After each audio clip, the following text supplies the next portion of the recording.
My name is Eric Elliott. I'm an advanced hunter ed coordinator with the department, and I've got a special guest with me tonight. Travis Bozeman is with me, and I'm thankful that he's volunteering his time tonight to talk about one of his favorite subjects, and that's buck hunting. So, with that, I'm having a little bit of a tough time forwarding my slides now. I think I got it now. So this is Travis. Travis is a lifelong hunter, and he's as passionate about deer hunting as I am. We're kindred spirits in that way. He's also a hunter education instructor, and I loved what he told me earlier today. He basically said that if we're teaching people hunter education the right way, and we're doing it passionately, and we're teaching them to love and respect our hunting tradition, that's going to carry on big time, and they're actually going to learn to have that passion themselves, and they're going to want to carry on the hunting tradition and also get a passion to conserve wildlife. So hunting and fishing isn't just a hobby for him, it's kind of a way of life for him and his family. So Travis, thanks so much for being with us tonight. Thank you for having me on, and thank for everybody to get on tonight and spend some of your time to sharpen the saw a little bit, as we might say, and maybe share some ideas and refresh a couple old ideas and maybe expose you to something you hadn't really thought about. But thank you for your time tonight. And yeah, we're just going to go through some slides. We've got some personal slides in here. This is a buck that my 12-year-old took last year in the state of Nevada, and it was one of the most memorable hunts I've ever been on. I wish I had time to talk about it a little bit more, but so what is tonight's goal? What's like the theme of the webinar? And I can't start by just asking, I'll just ask you, Travis, the question of, have you ever come up to an animal that you've harvested and you're like, now what? I did that with elk my first time. I walked up on one, and it's a common thing that we often think is like, okay, now it's down. Now the work begins. How do I get this done? Right. You've approached this, the preparation has come together and opportunity has happened, and you close the deal, and now you come up on whatever the game may be it a deer, elk, bear, a pig, something, and now you're trying to figure out, okay, where exactly am I? What are we looking to do? How are we going to get it out of here? How are we going to care for this? And what's the next step? And that's kind of the important thing, to keep in mind is in the preparation too, is our plan for success. Keep that in line and keep that at top of mind. Don't assume it, but prepare for it. Yeah. So one thing I failed to mention is Travis did some guiding. So he's got a lot of experience, not only guiding other hunters, but also figuring out what to do once that animal's hit the ground and you're ready to start processing. I think there's just, see if you agree with this, Travis. It just seems like there's so much, there's a mystery in it if you haven't done it before, and there's kind of an intimidation factor, like, man, how am I going to get this done? So one of the goals of tonight's webinar is to try to minimize that whole intimidation factor and make this doable and practical. And so even if you have harvested a buck your very first time, I guess my mantra and my takeaway is get after it. You can do it. And sometimes the mystique and the mystery is over once you get your hands dirty and start grinding on it. Do you agree with that? Absolutely. This is not it's only as difficult as you make it. If you take your time and look at it and pay attention to things, it goes no problem. And it's not that hard as long as you take the time and you've done some research and you've learned a few things by watching a webinar, by reading a book, maybe a YouTube video, something to that effect, that you've got at least some idea. Take your time and it will happen. It's not, you can do it. You got this far. Let's cross the finish line. Let's push it over. Yeah. So in this left photo, that's just an example of that. And it's not that these guys are experts. These are my sons, and they're this guy in the middle. He was about 14 when this happened, and I let them completely process this animal, and they did a great job. And it's just a lot of it's just a matter of having a little bit of confidence and a little bit of go-to attitude of, you know what, let's get after it. Let's get it done. So let's talk about immediately what happens after you take the shot. I think there's a lot of things that you can do right and a lot of things you could do wrong. Let's start off with some of the things that you've seen, some of the common mistakes that you've seen, Travis, on immediately what happens when somebody takes a shot. What are mistakes you could make? One of the biggest mistakes that we see is they take their eyes off of the game. They assume they've hit it. They assume it's gone down. They're looking at their buddy. Hey, did you see that type of a thing? They're not focused, hyper focused on the area. They didn't hyper focus on the animal to see the reaction. They were more concerned with something else. You've got to watch the animal's reaction to the shot. It tells the whole story by far. The other thing is, if the animal does go down, we don't start hooping and hollering and high-fiving and screaming at that exact moment, because I've seen quite a few of those animals get back up and trot away from things like that. So we make sure the animal is down and it's secure. Look at the reaction, pay close attention to the body language of the animal. Yes. And isn't that 5 seconds or so right after you shoot just so absolutely critical? And if you're looking at the camera and you're hollering and you're just not paying any attention to that, and you can read so much on the body language of the deer. You were telling me earlier about looking at the deer's ears. Tell us about that.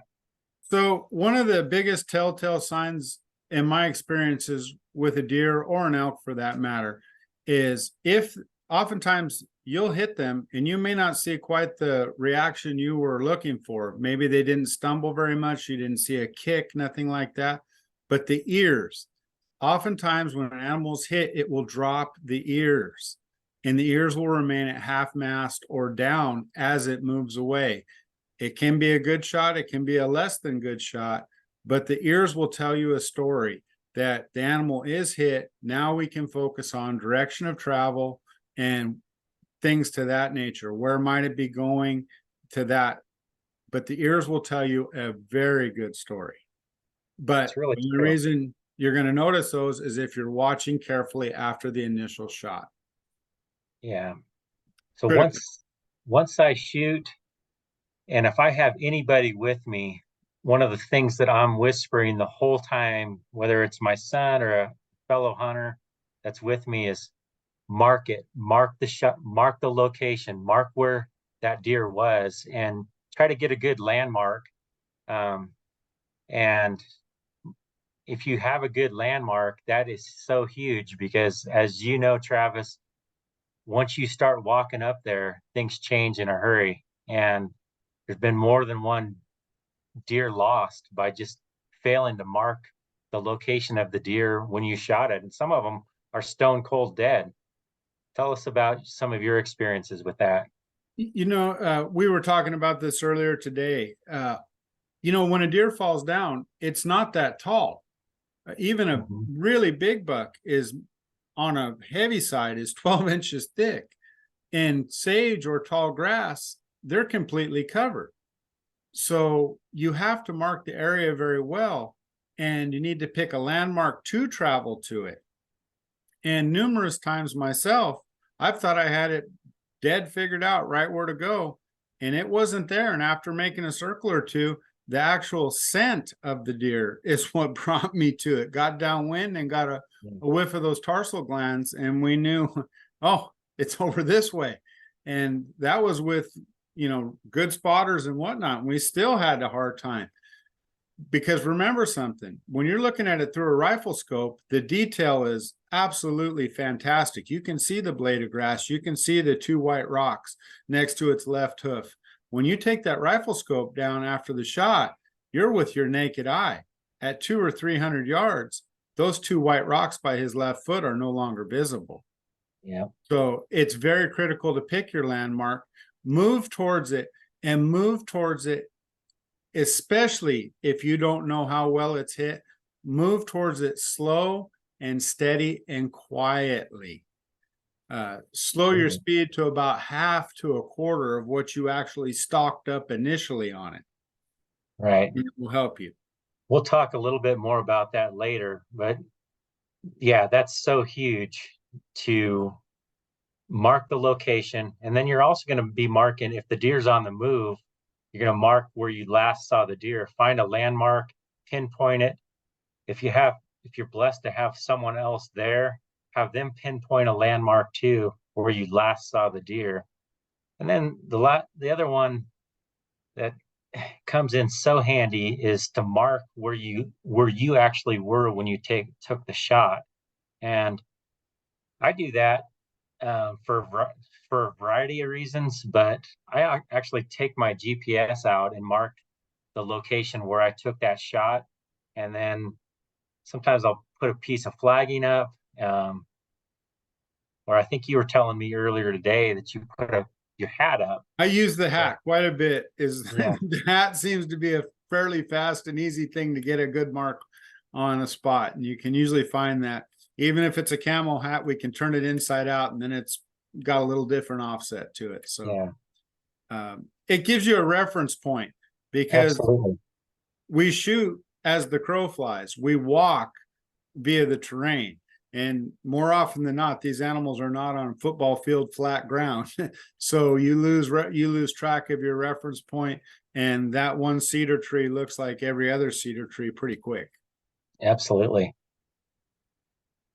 So let's talk deer recovery. I think that some of the best days that I've ever had in the deer woods, and some of the worst days, we're talking this topic of deer recovery. And some of my favorite memories ever are blood trailing an archery deer and having my sons involved in that, and following blood, and everything being so picture perfect. A double lung shot, and you find the arrow in this case, and you could see on the vegetation there's blood, and 70 yards later you get a dead buck there, and there's all smiles. But I guess some of my worst times in the woods have been involving trying to attempting to recover a deer or an elk. And so I want to talk about that and just be realistic that in the fact that not all deer are going to be recovered. And maybe we can talk about mistakes that we've made in the past, and lessons that we've learned along the way. Can you share with us anything on deer recovery, some lessons that you've learned throughout the years, Travis? Number one thing, slow down and look for the whole picture of details. The key is slow down. Remember, a deer is not as tall as we think it is, but it's also off the ground. If we're lost a trail, why don't we look for some blood on branches as opposed to the ground? Let's use some sense to direction of travel of the deer. Did it cut and turn downhill? Did it get lost with other deer? Is it moving with a group of other deer? Is it headed towards water? All these things we need to take a look at with this, but the key is slow down. Pay attention to what's in front of you. and stop often and look, slow down. That is the key to this.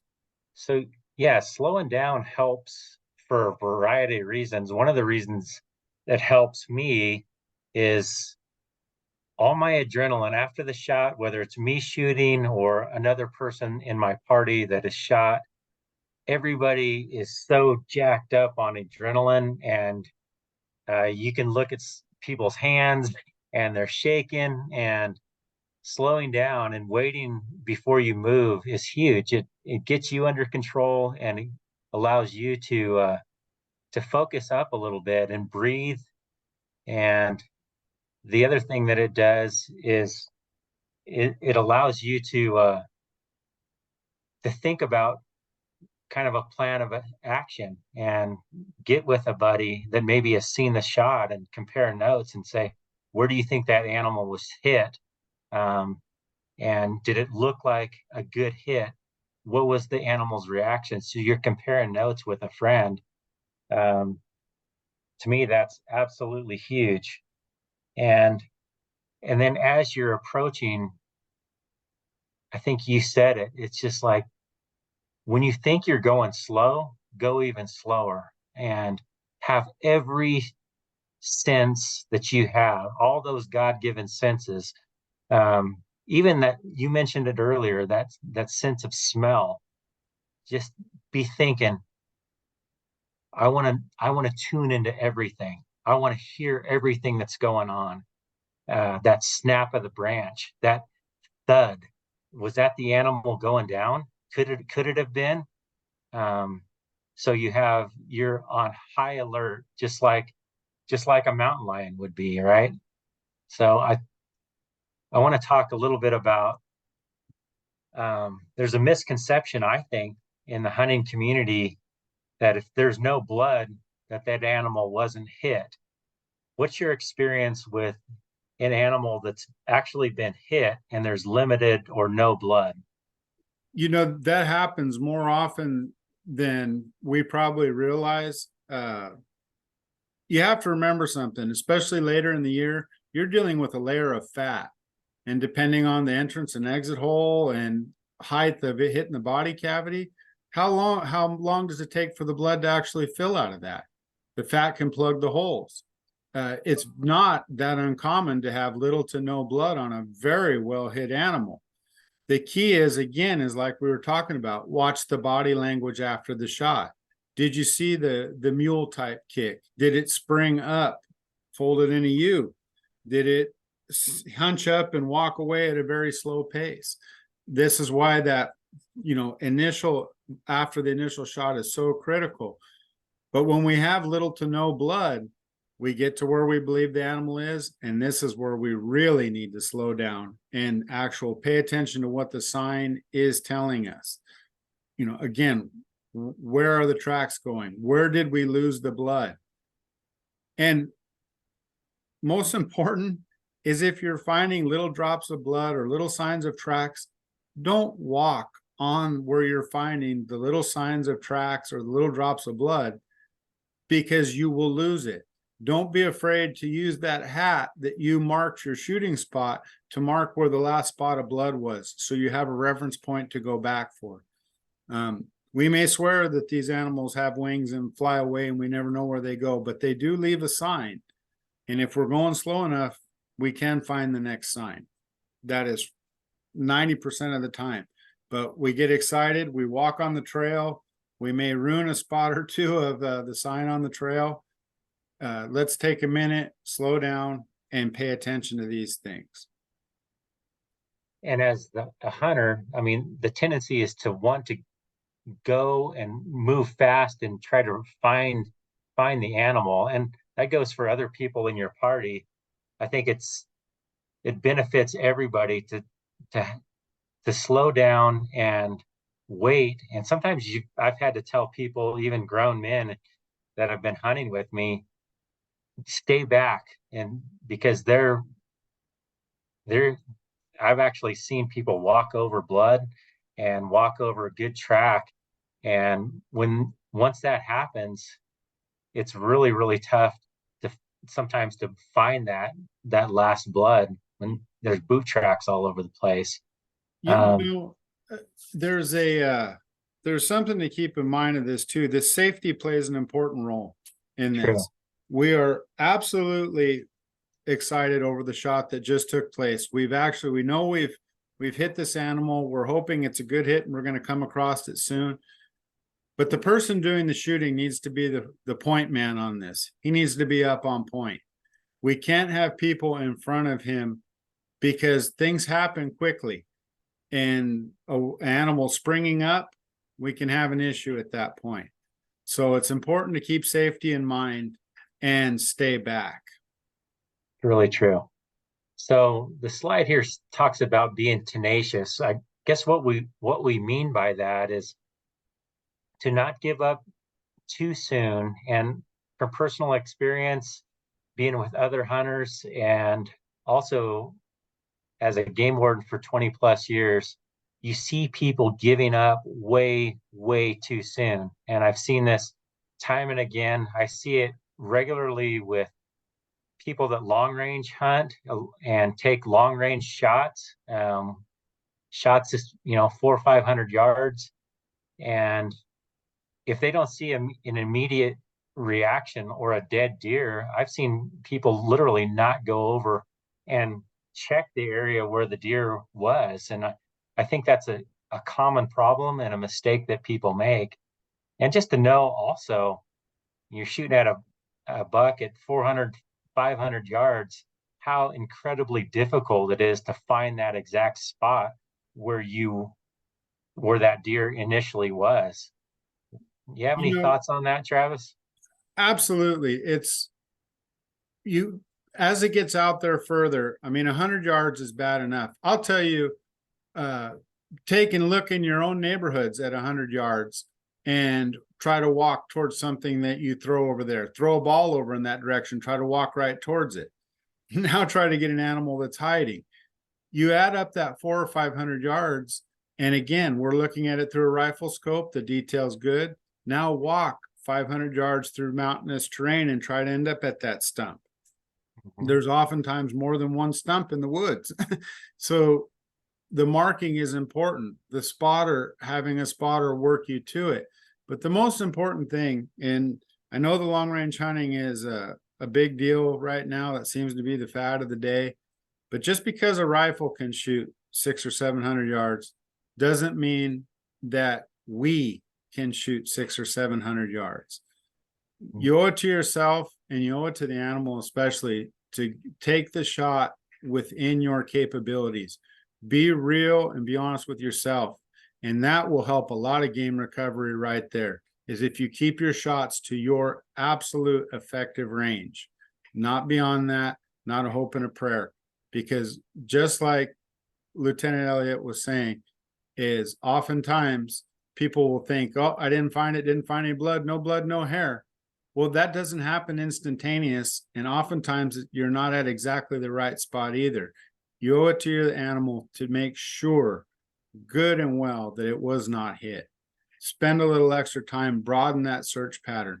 It's happened to me more times than I can count that I thought I had it to a spot and we had to go in a bigger circle. And sure enough, looky there, there's an animal.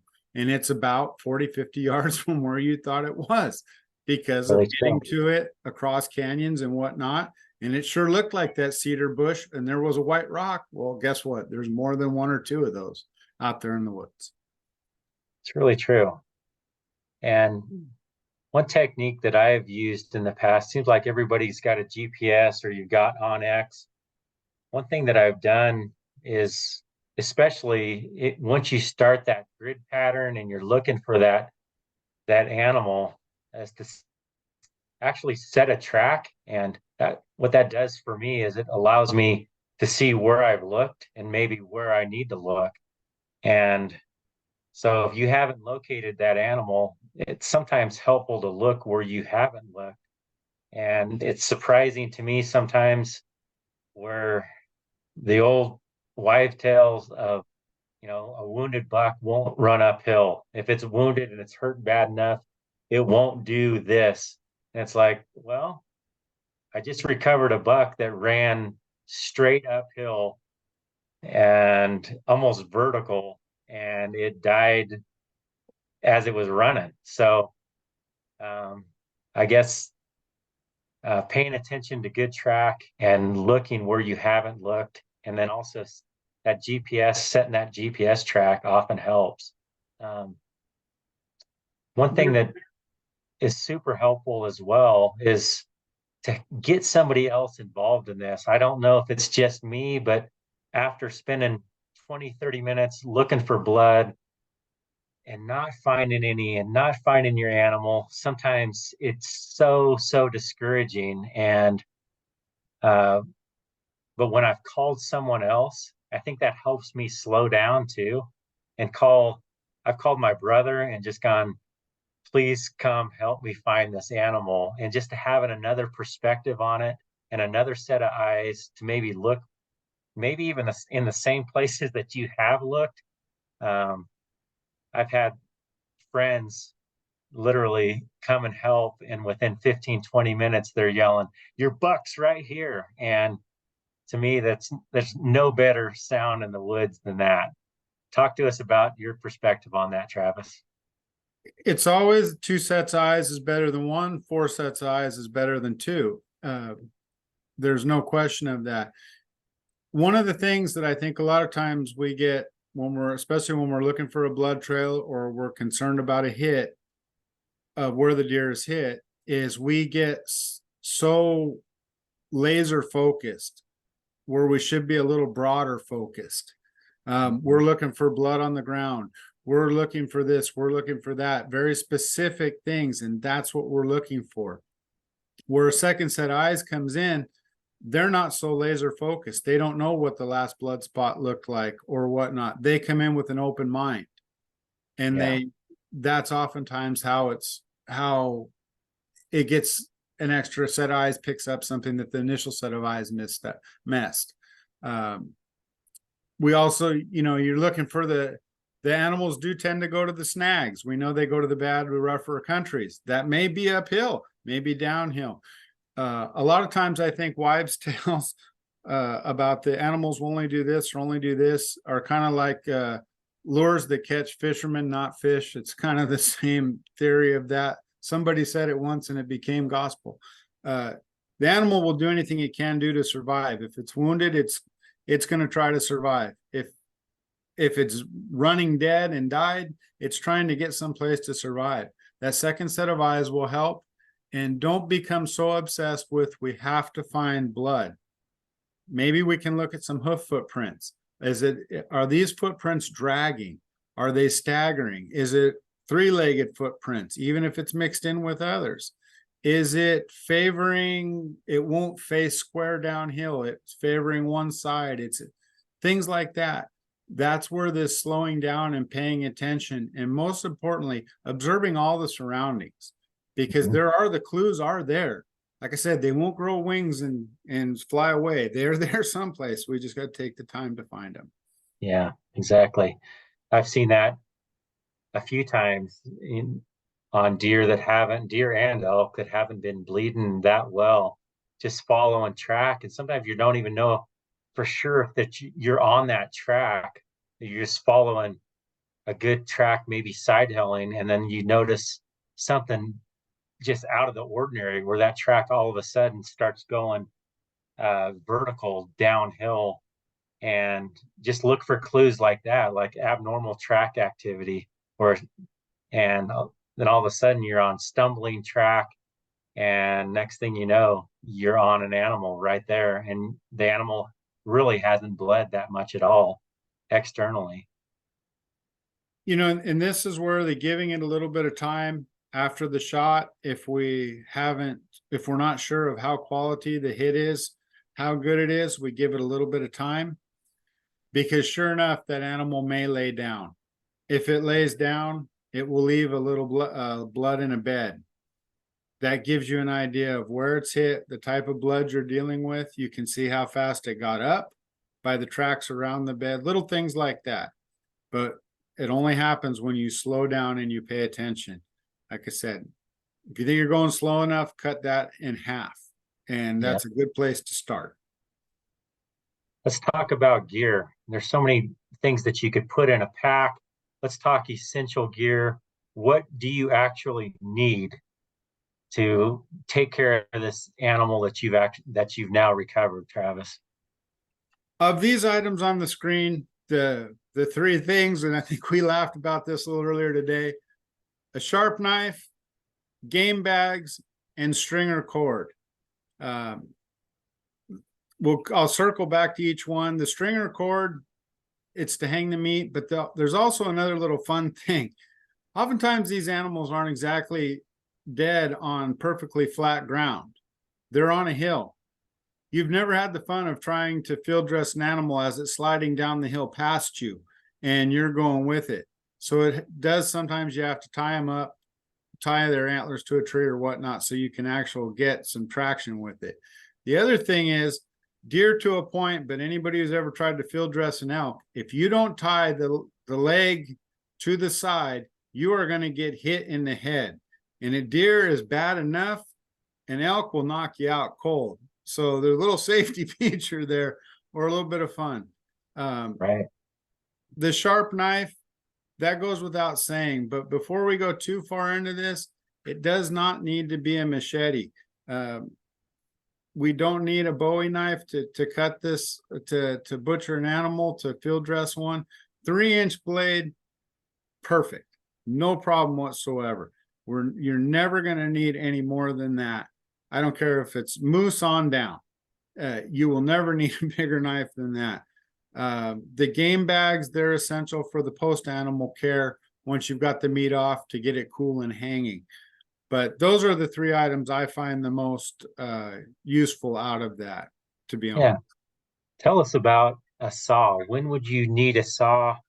Let's say you kill an animal, 2 or 3 miles in, and you're dealing with weight issues, and you've got it quartered. I guess a saw would be essential at that point, unless you're planning on taking the whole head and antlers out. Right. There's this is one of those, like the hunters argue in the coffee shops for hours over this. The saw has its place, I'm sure, but unless you want, as you said, the whole head and antlers, the saw, we use it to get the antlers off the skull, so it's that much less weight you've got to pack out of there. That's right. I've seen a lot of people with a saw think they're doing one wonderful job quartering an animal, and they have cut through some of the best cuts of meat with that saw to try to quarter that animal, where if we just learned to remove it at the joint, we wouldn't have needed the saw one bit. And it's a lot less work without the saw. The saw does have its place, but use it sparingly would be my advice on that. I think that would be my advice too. I think it's actually easier, and it takes less time to use a sharp knife and cut the legs at the joints. And I've just seen people, especially with a little like Havalon saw, trying to get through the legs of these animals, where if you know where to cut at the joints, you can process a whole elk with a 3-inch blade. So absolutely. I mean, I can't ever tell you an instance, literally from moose on down, that I have needed more than a 3-inch blade. Literally, I could not give you an instance. So this next slide, if there was a primary enemy to meat contamination and your meat going bad, what would you say that the biggest enemy for venison would be? Okay, here comes the soapbox. Heat is the enemy, bar none. Heat is the enemy. We go round and round with some, like you said, mostly wives' tale things about this. Heat is the enemy. No matter what, you have to get that meat started cooling. Now, cooling is relative. Yourself, Lieutenant, myself, we've hunted the A zone, California A zone. That's 100 degrees. That's still, once we get the animal down, that animal meat will survive in that heat once we get it started cooling with some air circulation, and it will last plenty long. But heat is the enemy. Uh, we have hair and dirt; those can all be cleaned off. Uh, Bloodshot, that will get cut off, no problem whatsoever. Heat is the issue. Insects, we can work with those. Bodily fluids that are maybe we did a little bit further behind the shoulder than anticipated shot. Maybe we did gut incorrectly and we punctured the bladder. All this is correctable. What is not correctable is the heat. This is all. That animal has already had the worst day it's ever going to have. Nothing you can do to it is going to harm it any worse than heat. Heat is the enemy. We have to get it cool. Yeah, let's spend a second or two to talk about that last one here, the bodily fluids, bile and urine. I mean, that I think as hunters, I mean, no one wants that, but that's going to happen. And how to deal with that. And I've seen hunters like get angry and upset, and sometimes throw out more meat than they need to when that happens. Let's say urine gets on like a hindquarter. Um, let's talk to me about some practical ways that you can work around that, the nasty. So we'll stick with this urine part of it because that is a very common mistake in your first couple field dressings. We're not sure where the parts and pieces are, and we start cutting around. It can be hit fairly easily. Guys, keep in mind that body cavity of that deer probably has about a quart or so of blood in it. That dilutes the about 3 ounces of urine that the average deer is holding in its bladder anyways. Be that as it may, obviously you don't want it in there. So we got to get it out of there. After we complete our field dressing, completely complete our field dressing, we turn the deer over and simply drain it out. Now, maybe we can use a little creek water, some dried grasses. Personally, I use those cheap terry cloth towels that you buy like at an auto parts store, not the red ones, but the white ones, and I wipe out the cavity with that. It is not the end of the world. Get it off as fast as you can, but it will not ruin a whole lot. You can use a little water from your canteen, just moisten the cloth, get it off. Just drain it out. Flip the deer over, belly down after you've gutted it, and let it run out. It will be fine. Absolutely fine. It's really true. And if you're super worried about it, sometimes what I'll do is just take another.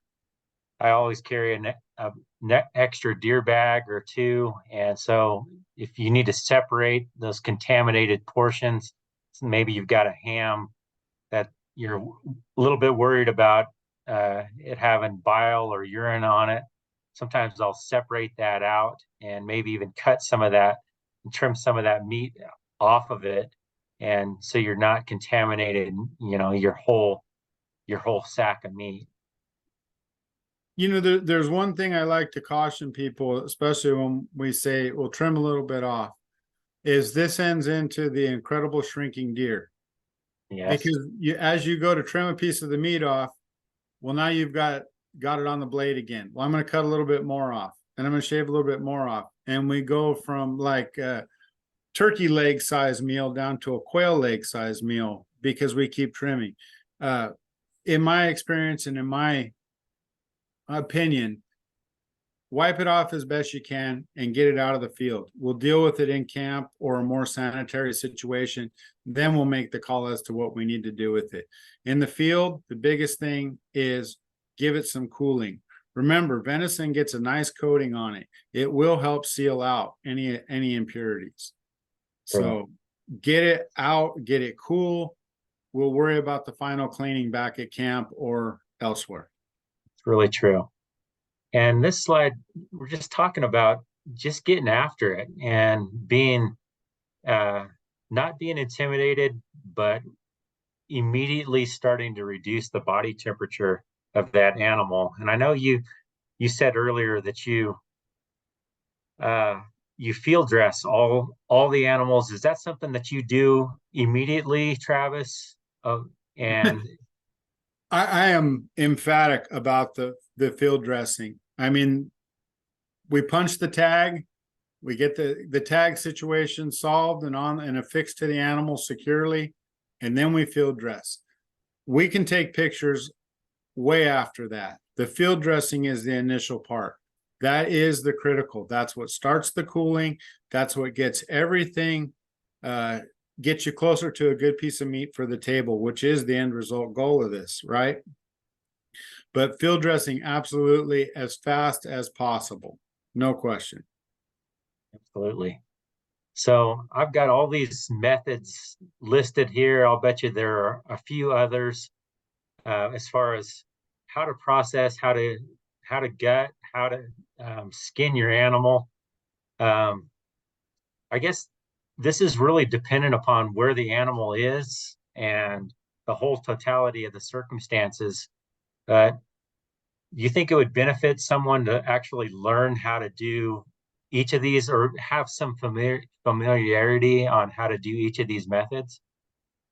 I think that having some familiarity, wow, easier said than done. Having some familiarity with how to do each of these methods is important, but it's important to pick one and stick with it until you become proficient at it. Let's I be agree. a master of one trade, not a jack of all trades type of thing. Pick one and stick with it. I know people tend to like this gutless method. You leave, if not done correctly, you leave an awful lot of the prime cuts on that carcass, and Yeah. that can cause another issue that I don't know if anybody's ready for. The quartering, absolutely, you need to know how to do that. That's pretty simple, but pick these items and learn how to do them and become proficient at it before you learn how to do a little bit of all of them. But again, that animal's already had the worst day it's ever going to have. You can't ruin it. If you got it cool and got it gutted, let's get it back to the processing plant. Take the Really shot. cool. Get after it. Exactly. So let's talk about the cooling and hanging meat and maybe some different ways that you've done this in the past. You know, this is the again, I like to circle back to what I said earlier about cooling is relative to the where you're hunting at. You know, A zone at 103, if you can get it in the shade at 82, you're making a huge difference cooling temperature wise. Where maybe we're in Utah or Colorado or up in X7 or one of those, and we've got it, we can get it down to 36 or 34 degrees, no problem whatsoever. The biggest thing is, especially if you're doing, we'll talk about quartering for sake of it right here. I know we're kind of talking about backcountry a little bit, but so we're quartering it. When we actually remove one of the quarters, we don't just lay it on the ground. Maybe we put it on a piece of sagebrush. Maybe we throw a piece of our paracord over a branch and suspend it off the ground so that the air can circulate around it out of the direct sun and let it start actually cooling and getting some airflow. One of my pet peeves of things is this. We go through all this effort, you do a beautiful job, you've quartered it and everything, and you've got it to your truck, your pickup truck. And you're so happy and you throw it right in the bed of the pickup truck. What is under the bed of the pickup truck? Exhaust pipes and whatnot. It is hot. You are undoing all the great work you just did taking care of it. It needs to be ready to go into an ice chest. If you don't have an ice chest, at least put sticks, branches, rocks under it in the bed of the truck so you can get airflow underneath it and get air circulation. That is Absolutely. some of my pet peeves of this.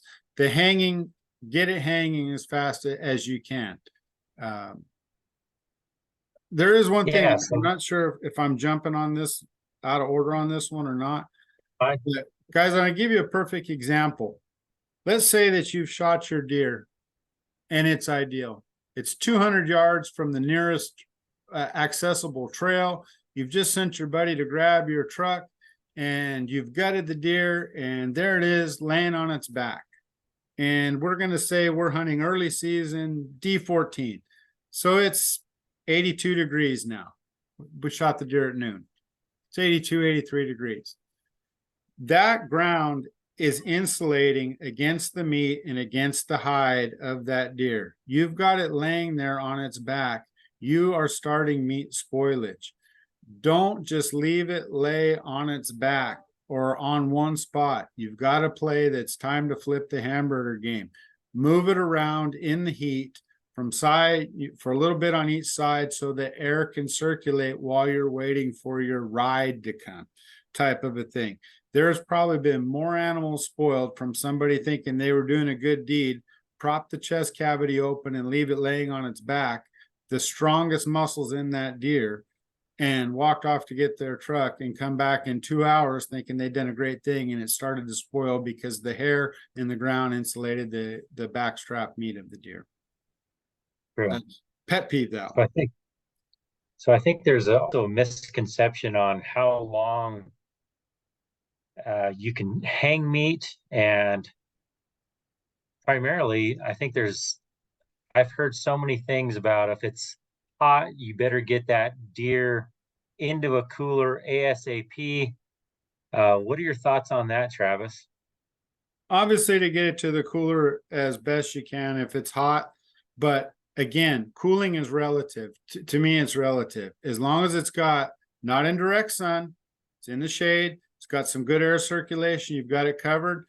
That meat will last outside a lot longer than people give it credit for. I'll give you an example. The same one I shared with you earlier today was we hunt Coues deer in Arizona when we can get the tags for them. And that is a pretty warm hunt. And we're in there pretty remote. And it is not uncommon for us to hang one of those deer for 6 or 7 days. And it doesn't get below freezing at all. It's 70, 75 in the day, and those deer are fine. They last a long time as long as they have cooling, airflow around them and are not in the direct sunlight. They will absolutely. Yeah, absolutely. And I just want to really quickly touch on this top one about predators. I mean, I've worked in bear country a lot, and that's something we really have to be thinking about. I don't know how many times, just out of morbid curiosity, I'll take a roadkill and put a trail camera up on that roadkill deer, and it's shocking sometimes how fast a bear can find that animal.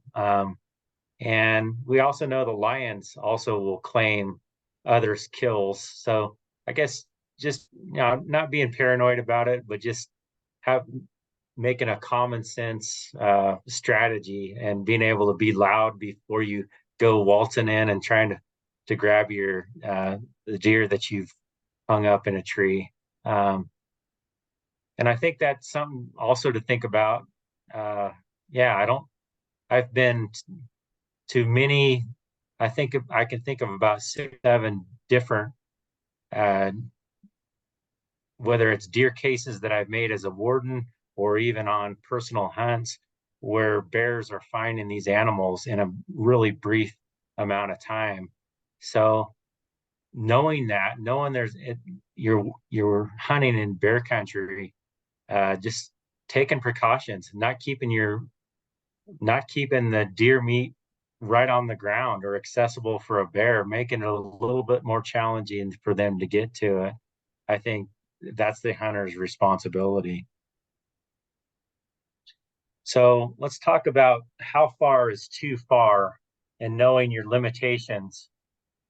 These slides here, these pictures are all cases that I've made in the backcountry, wanton waste cases. In this case, off to the left, a group of hunters killed a bear, took the claws. The deer the deer heads, and I think they probably had in these three animals, maybe 5 pounds of meat that they recovered. And in this case, only the back straps and the head were removed from the animals, and they blamed it on, we're back in the backcountry. What do you expect of me, Warden? So both of those cases involve the hunter's laziness and their unwillingness to bring these animals out. But I think it's an important question to be asking, to know your limitations. Do you know how far you can pack an animal out? What's your experience with that, just from a very practical standpoint, Travis? How far is the longest animal that you've ever packed out, and are you still recovering from that? That was one of those that I thought I had a much better mousetrap, and it did work out. But I shot a deer considerably far back in the backcountry, backpacked into it, and what I thought should be a day walk out ended up as 2 days sleeping on a trail. And the exciting part of it was the second day coming out was after deer season had closed. So that adds a whole degree of difficulty to it as well.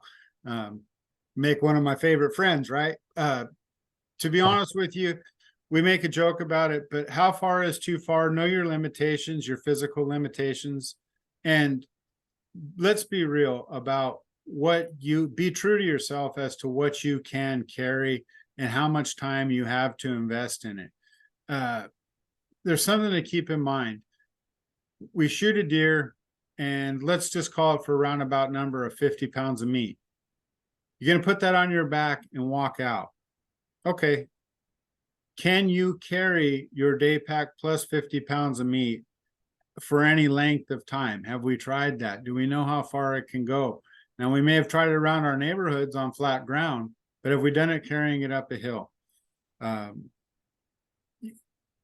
You owe it to the Absolutely. animal to make sure that you have the ability to get it out. And there's no shame in saying that's just too far in for me to go to get it out. Or can we get it out in a reasonable amount of time? Because sure, I could walk in there the 12 miles that I did, and I got it out in one day or on one trip, but because I knew I didn't have the intestinal fortitude to do that same trip multiple times. Yeah. That was not, like I said, not my most brilliant moment, but I was a little younger and a little less wise. But that's the key, guys. You think you can do it? I hope you can, but be honest with yourself, because I'll tell you, if you got to call life flight, they don't care about that deer. I don't care how big a trophy it was. It's not coming out. It's really true.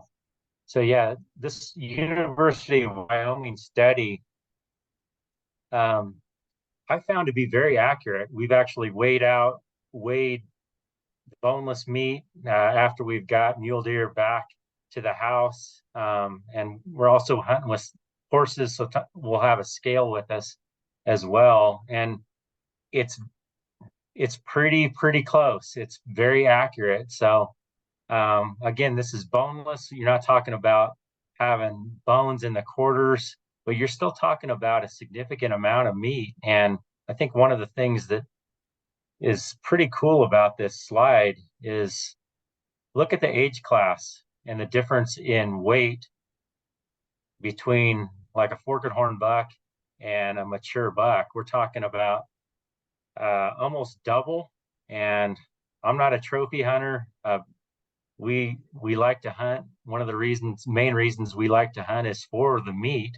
And so this is a slide that I'll show my son sometimes, is like, older deer, you're going to have bigger antlers sometimes, but you're also going to have a significant amount more actually meat on the table as you're going to butcher it. And yeah, just as Travis was saying, I don't know. I've tried, I think the longest deer that I've ever packed out is about 8 miles, and that was with I had killed it the first morning that I was in there, and I was planning on staying in there for about 3 or 4 days, and it literally worked me over. And you're talking about 72 pounds. I boned that buck out, and plus what you have in your pack, a spotting scope, and all the food that I had. And so, needless to say, I think the chipmunks ate pretty good. I was getting rid of a bunch of M&Ms and oatmeal and everything else. But that's a pretty full pack trying to do that. I wouldn't even try that as a 52-year-old. So um, let's move on to the next slide. This whole slide is just have a plan. Know how you're going to transport, and know your limitations like we talked about before, and have a buddy on call. I have a friend of mine that has me on speed dial and knows our horses can make short work of this packing out. So he's calling and saying, I've got a buck down or a bear down. And just having a buddy there to help I mean, it's so helpful to have someone else that you can team up with. So let's deal with this. So you're getting back to the truck. So now what do? You touched on this a little bit earlier, Travis, but this is huge. And some of the things that I've seen in the field as a warden and even in my own personal experience, it just makes you cringe, and it makes you understand why people don't like wild game. Maybe they've tasted a buck that hasn't been prepared right, and a whole deer that has been thrown into the bed of a truck, and you're driving that deer from the mountains all the way down to like Manteca, and it's 100 degrees down there. So what's your strategy? What do you do when you get the deer back to the truck, Travis? This is again part of the taste of it, part of the cooling process, and part of the whole deal. Wherever I'm hunting in my truck, I have big fan of the 120 quart ice chest. I pack them with ice, regular ice, not dry ice. I have never bought into the dry ice theory. Pack them with ice, leave them. That's the only thing that this ice chest going to be used for, is if we have game. Stays in the back of the truck. We get back to the truck. I remove the ice from the ice chest. I put the meat in the cooled ice chest.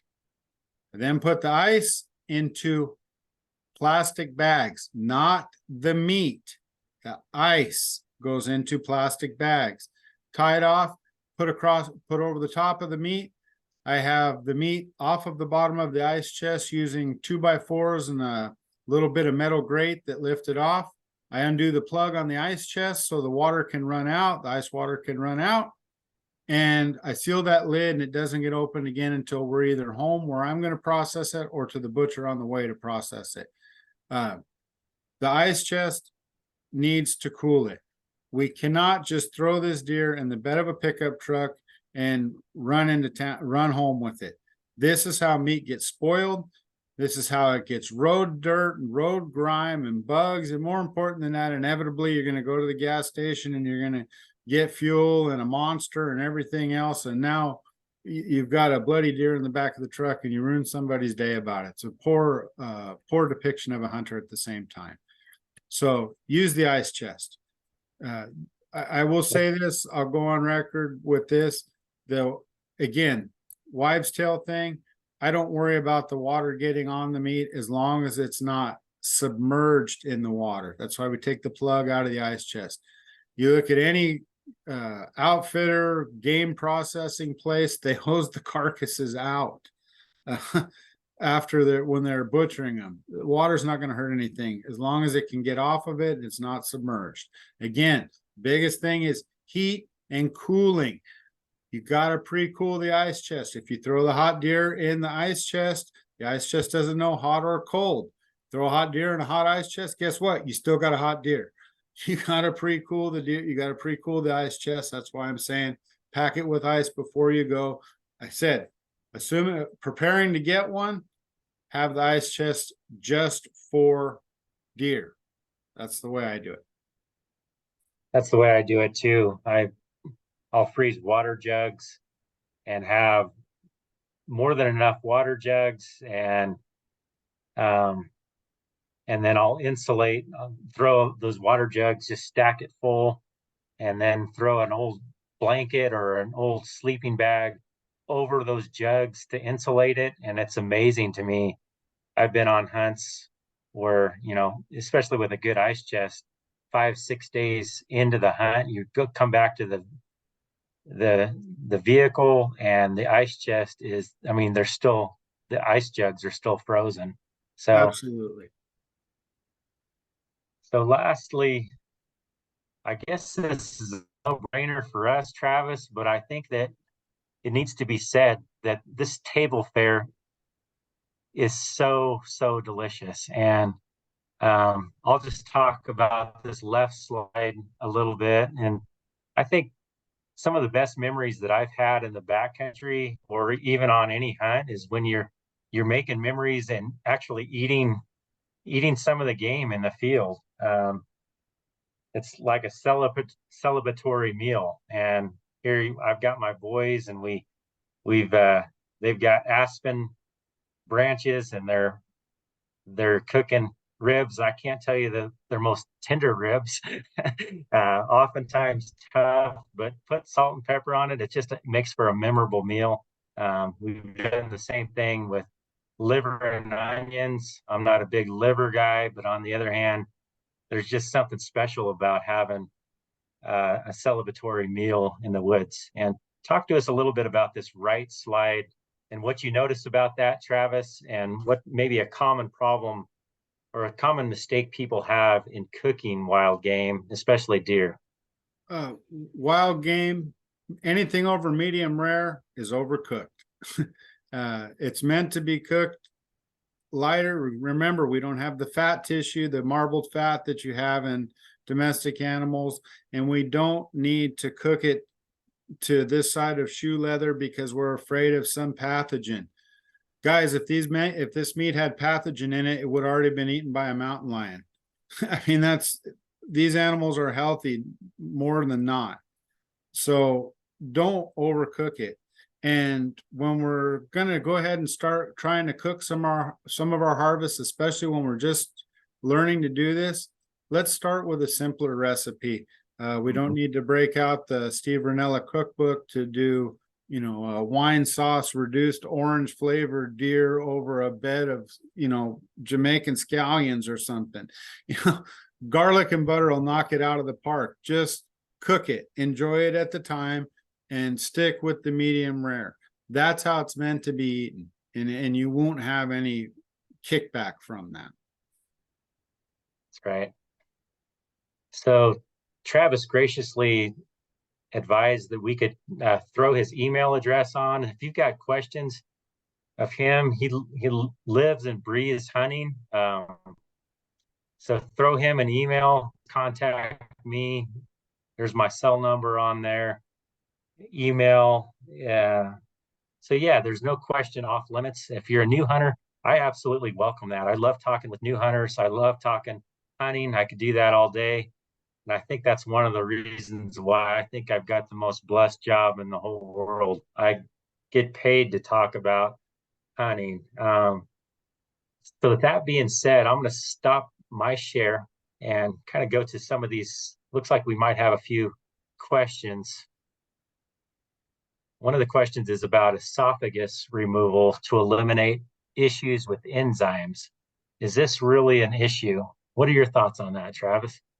I'll assume that we're using the esophagus word for the windpipe. The Yeah. windpipe comes out after when we're gutting it and skinning it, we get that windpipe out. That is an important part to get out. The enzyme thing, that's a new spin on it. More what I worry about with the esophagus / windpipe is it's a pretty straight shot for bugs to get into the body cavity. That's about the only thing I worry about with that. But I do remove it pretty quick once we're skinning it for the most part. But when it's not being skinned, I don't cut through the neck to remove it until. Yeah. So the next question is, this is an older hunter. He's hunting at elevation, 7,000 foot, and he's asking about practicality and legally how to get his meat back to his vehicle. And he's asking, do I take the tagged head back at first and leave the base behind and then carry the head on every little trip? I don't think that's necessary, sir. That's a good question, but as long as you have the tagged the antlered portion of the head and the tag attached to the antlers, you're good. I would yeah, I personally, this is my personal opinion on it. I would rather have the you be packing meat out, especially if you're worried about the animal going south. I would rather you be packing meat back to your vehicle, and you could tell a game warden, hey, you know what? I have this animal completely tagged, and I've got a GPS. We can walk back, and you can see for sure that this animal's tagged. And then on that very last trip, bring the head and antlers back, but make sure that the head's secured too. I've seen weird things happen where bears and even coyotes will grab that head or the antlers and take it, and there goes your tag, and then you've got some explaining to do. And so watch it varies via state too. True. That's a good point. So any comment on deer ticks while field dressing? Should I be worried about it? It happens. It happens. It's part of it. It is true, and it happens at elevation too. A lot of times we think we're out of tick country if we're hunting at 10,000 feet. I've seen a lot of deer or ticks on deer, even at high elevation. It's just one of those things you got to deal with. And I think the way that we deal with it, Travis, is just do a buddy check, and you're asking it, is there a tick on me? And even with that, there's been times where even at night in the sleeping bag, it's like, okay, you're pulling a tick off of you. Yep. So it's I got a hitchhiker. Yeah, exactly. It's just one of those things. I think the last part that we didn't touch on, Travis, and I would like to spend a minute on it, is just what needs to be retained on an animal, what's ethical. And I personally, my thought is there is a lot of meat on a deer that a lot of people don't ever take. And I've seen people not even trim up the neck on it and never take any of the flank meat. And to me, that there and on a big deer, there could be as much as 20 pounds of meat on the neck and some of the flank. And to me, the ethical hunter is taking all of that. Do you agree with that? Absolutely. This is the neck deal. I don't know where there's another one, a common misconception. Oh, it's all just tendony, no good meat. It's great meat. Yeah, there's tendons in it. It's a big muscle. Great meat there. The flank meat, absolutely, we need to take that. That provides a good bunch of. You're cutting I bet, this is live guessing right now. I bet you between the neck muscle and the flank meat and the ribs that most people don't take, I bet you're talking a third of the usable meat. Yeah. I'm close, if not accurate. Yeah. And all that meat is usable. That neck meat is usable, and you can put it in a crock pot. There's so many different ways that you can use it. One way that we use it, we've got a big family and a bunch of growing teenage boys, is we'll grind it. And what we'll do as we're processing that meat is often test it and see, okay, is this too gamey? And what we found is even, especially if you're mixing it with other cuts, some of the most sinewy meat, you're grinding that, and we'll even test it as we're processing that, and we're butchering that deer. We'll throw burgers on the grill and be like, how does this taste? And in general, some of the stuff that you'd be like, man, I don't know if this is usable. It's usable, and it's not only usable, it's super good. So You know, I guess go ahead, Travis. this takes us to another kind of we I should have said this when you had your deer weight slide up there. Yeah, You know the old wives tell about, oh, shoot a young buck, it's better eating than a big buck. There may be some vague truth to that during the rutting season. Possibly I might buy into that vaguely, but not a whole lot. Really, where the good flavor comes is the care of the meat from the shot. If you make a good shot, animal dies quick and clean. You have no adrenaline through it. Everything is good. You've done your best to field dress it great. You've got it cooled fast. You've got it to the butcher, or you're processing it yourself all the time while the meat has been kept clean, cool, and more or less dry. Man, you're going to have a good piece of meat. absolutely. If you've left it hang in the sun, you ran it all over the place because we made a less than ideal shot, and we didn't let it give it a chance to expire, and we've chased it up and down hills and ran it till it's panting and whatnot.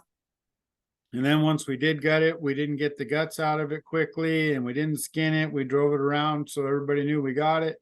And then we thought about taking it to have somebody cut it up for us 4 or 5 days later. That's going to be a poor deer. It's not going to be good.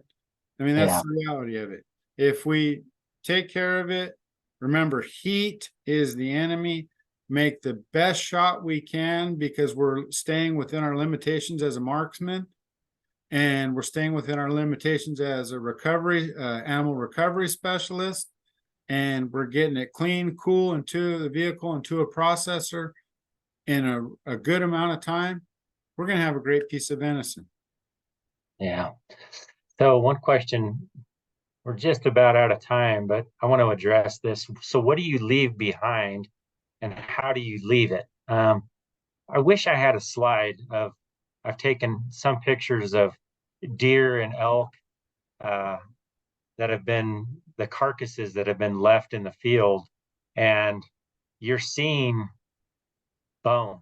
You're seeing, in some cases, literally like the rib bones. You're not seeing red. You're not seeing meat attached to those bones. So you're not. I think that, and you're in general, especially once you've taken care of the hindquarters, you're not in any big huge rush. You've quartered it, and so you can spend time trimming every little bit. And so what you're leaving behind are the guts and the bones that you don't want to take out. And to me, that's one of the reasons why we quarter animals in the field, not only where we hunt, but it's you're not having to deal with disposal issues once you get back to the vehicle, and it's like, okay, now what do I do? Put this in the dumpster, put this this deer bone in the trash receptacle. Um, you're leaving it out in the woods, and you're leaving it for the coyotes and the critters to take care of it the way they're designed to take care of it. So I think that answers that. And then lastly, it says one of the questions is any resources you would recommend or signs to look for if a deer has a disease that would make the deer not consumable. I personally have never dealt with this, and I've countersigned hundreds and hundreds of deer in the course of my job, and probably been around 100+ deer that have been taken in the field just as a hunter. I think a lot of the signs, I could be wrong, but signs of disease are going to be evident while the deer's on the hoof. Have you ever had any experience with this, Travis? I would agree with you, and that's kind of my comment earlier. They're a healthy animal. If not, something's already got them long before you got them, as a rule. And with that said, occasionally you will run into a deer that maybe got shot in a difference where there's multiple seasons, or has a wounded leg and whatnot, and you shoot it, and then maybe the leg had gone a little bit south, might have a little bit of infection in it or not. Omit that leg. You know, Mhm. it's not that. But as far as a sickness, I think maybe you're alluding to the chronic wasting disease. Mm. Uh, I don't know as though I've ever experienced an unhealthy deer. Like I said, an unhealthy deer is a lion kill. That's about what it equates to me. That's what I think. They get the weak ones pretty quick. Yeah. So I'm just seeing a bunch of other questions that I missed. So yeah, one of the big ones is about bringing deer in from out of state. And you just touched on some of this, Travis, about chronic wasting disease. So yeah, you're not allowed to import any portion of the brain or the spine. So that has to be removed.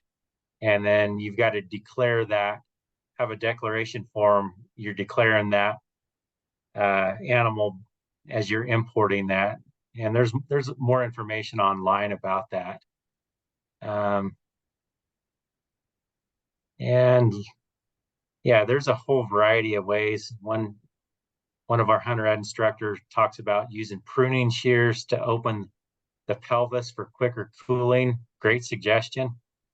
Concerns about poison oak on the deer skin. Yeah, that's an issue. The deer, if you're in poison oak country, and the deer aren't concerned about poison oak, and if you are concerned about it, Get a different tag. yeah, exactly. And then, yeah, I think we did miss about making sure the deer is dead before approaching and tagging. That's huge. As you're approaching the animal, expect that animal to be alive, and um, if it's still and approach it cautiously and slowly. Look for evidence or a sign that the deer is actually breathing, and rather than just going up and assuming that animal's dead. Um, that's huge. With that, I think we're going to close the webinar. I just want to thank you, Travis, so much for your time. Um, I, Seriously, I'm really thankful that you've spent your lifetime and not only teaching people how to hunt, whether it's your family members, but mentoring new hunters. I can tell you have a servant's heart to do that. And I just want to thank you personally for being Well, willing to do that. thank you for putting this class on tonight, and thank you for all the people that have taken the time to get on this. I know it's not easy sometimes in the night. We're at prime dinner time, but the fact that you guys are on this shows that you have concern and want to better yourself as hunters. So, kind of what Eric said when we started to this is, guys, the idea of this is to help you fall in love with the resources. That's all it is. California has a huge diversity of resources. And if you love these resources and you learn to love what we have to offer, you'll help us protect it. So with that said, again, thank you for sharing your time with us tonight, and we will see you at the next one. All right. Take care, everybody.